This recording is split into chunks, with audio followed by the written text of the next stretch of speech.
दुपारच्या टायमाला जर घरामध्ये काही नसेल ना, तर असा पराठा बनवून खायचं बघा. एक नंबर लागतो पराठा आणि चव मात्र जबरदस्त आहे. एकदा बनवाल ना तर पुन्हा पुन्हा बनवाल बघा, एवढा भारी लागतो खरंच. तर काय नाही, सकाळी जी कणिक मळलेली होती ना, त्यातलंच थोडंसं पीठ मी बाजूला काढून ठेवलं होतं फ्रीजमध्ये.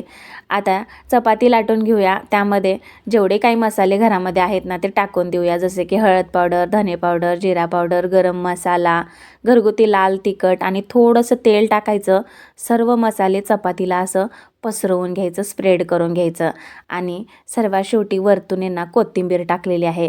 कोथिंबीर नसेल तर कुठलीही भाजी वगैरे जर टाकली ना तरीही चालतं, जसे की पालक भाजी, मेथीची भाजी, जे असेल ते टाका.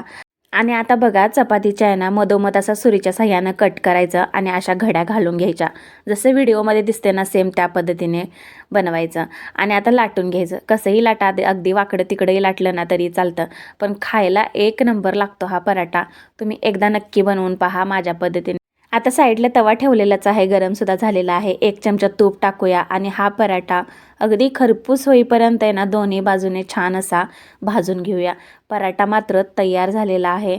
काढून घेऊया आणि 1 चमचाभर तूप परत एकदा टाकूया आणि मस्त असं एन्जॉय करूया. ह्या पराठ्यासोबत खायला आहे ना दही जरी नसलं ना तरीही चालतं. हा पराठा असाच खायलासुद्धा खूप सुरेख लागतो. मग मंडळी, कशी वाटली रेसिपी? आवडली ना? रेसिपी आवडल्यास एक लाईक नक्की करा. भेटूया पुढच्या रेसिपीसोबत. धन्यवाद.